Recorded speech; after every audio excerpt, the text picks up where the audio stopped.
Let's start at the beginning. Let's start with young Jake. Oh, Lord, dude. I blocked out most of my childhood. What are we talking about? Louisiana, Bossier City. Is that how you say it? Back in the day. But now that was until you were, what, 12? Yeah. 8, 10? Yeah, it was Bossier City. Bossier City. Yeah, but you could, depending on what part of Louisiana you're from, pronounce it like that. The other way? The wrong way? No, they're both right, and both sides of Louisiana will tell you that too. Nice. Yeah. But, yeah, I went to Texas when I was about 12 and moved in with my mom. So I went from, like, a structured, disciplined home to the antithesis of that, which caught up to me pretty quick. Yeah. Yeah. And so now your grandfather was in the Marine Corps? Yeah, grandfather served World War II, fought on Iwo. Dang. And survived. Dang. And was, obviously the driving factor of my interest of being a Marine. And because I was really close to my grandmother growing up. Mm-hmm. And my grandfather passed away fairly young, in his 50s. And, there's a lot of questions about how he passed away, and but we'll never know, right? I mean, but my grandmother would talk about my grandfather, and her chest would just swell with pride. I was the baby of the family, and so when I would see that, I just thought to myself, when she talks about me, I want her to do that same thing. So it looks like I need to be a Marine for that to happen. Because every time she would talk about him, something from his time in the service in the Marines would be very close to that sentence. And I knew I want whatever that is. Yeah. And at 8 years old, I made my mind up that I'm getting that no matter what it takes. I'm going to get that. I mean, the only alternative was death. That was the only thing that was going to stop me from getting it. And my uncle served in Nam and was the second generation Marine who's still very much alive, and he's pretty salty. And it was funny, man, because before I went to boot, I talked to him. I said, "Uncle Jack, I'm about to go. What do I need to know?" And this is all he said. Said, "Be loud, be fast, and don't volunteer for anything." That was it. So I'm on the phone and waiting for the follow up. Yeah. And I was like, "Okay, what? That's it. Be loud, be fast, don't volunteer for anything. I gotta go." I hung up. That was it. And you know what's funny, man, is he's right. That's really, how many young dudes I've told that to? They're like, "Hey, what do I need to know?" I bet you I've said that 3 dozen times in front of parents. This is almost the complete opposite of what the Master Chief of SEAL Team 1 told me when I got there, when he said, keep your mouth shut, keep your ears open, don't forget anything, and don't be late. That's what he told me. And I volunteered for everything. I was dumb, but fired up. I was a fired up kid. Yeah, well, not a lot's changed.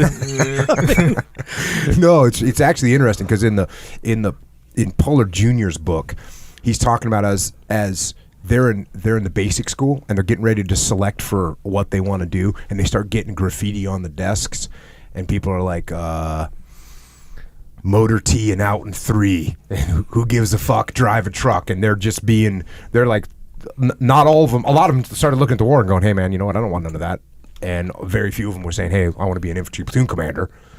And that's what a lot of them got, whether they wanted it or not. Yeah. And I mean, a lot of them got war, whether they wanted it or not. Yeah. Well, like I was just telling you, he was OCS, the basic school, 20 days leave, in Vietnam as a platoon commander. Welcome to the Corps. Yeah. Just when you think the Green Winnie can't get any harder, it can. There's no limit. I mean, it's just true. It's like, with me, it was never. I never questioned. I became a decent football player when I got to Texas, which is basically how I graduated high school. Not basically. That's how I graduated high school. Straight up. Yeah. I was lucky enough to be selected as a captain my senior year, and I played for a 5A Texas football team, which was It's the real deal in Texas, man, and it's isn't that just under the NFL, like in terms of intensity? You know how many times level? our team would get together and we'd be like, we would like list out all the college teams we were totally sure we could beat. Just young and stupid, man. I mean, and it's crazy because you see the athleticism difference between, especially when you go to your big schools and the NFL. It's the speed. Oh, it's crazy. And the strength. I mean, all of it. The agility.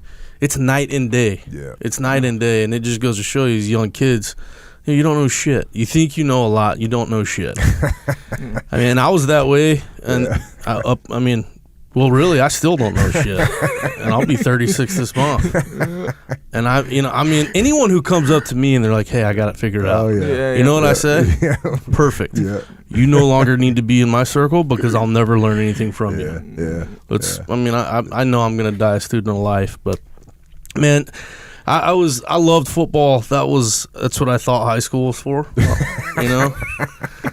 And so it was the old cliche thing. It was semi-small city. Where in Texas were you? Coppell, Coppell, go Cowboys. And had it not been for like my counselor and the principal and all those people, like I wouldn't have graduated. Because I was pretty spent from the political crap by the time my senior year rolled around, and I just didn't know if I wanted it. I didn't know if I wanted to deal with it anymore. I didn't know if I wanted to play the game that comes with playing the game, and it just got to where it was like, it's kind of bullshit. Because it's like growing up, right, in small town Louisiana, where you go to church every Wednesday, every Sunday morning, and you put on your Sunday best, and you go to church, and you act a certain way, or you're out in public, and you act a certain way, because you get home, and the doors close. That's all bullshit. I mean, and we're being conditioned as little kids, like, hey, just fake it till you make it. And, I'm all right saying that now. So when you were in high school, you kind of got tired of playing the game. You were just thinking, now, didn't you join the Marine Corps? Yeah, beginning of my senior year, because I was already 18. I didn't tell anybody because I thought that was a good idea. And that went over famously with my dad. Because my dad thought I was going to go play ball at a small school. Because I missed more days my senior year than I actually went to. Dang. Well, because when football season was over, I was like, sweet, I'm done. Yeah. That's it. I'm like, I don't need to do this school shit anymore. Yeah. It's overrated. But I knew it was not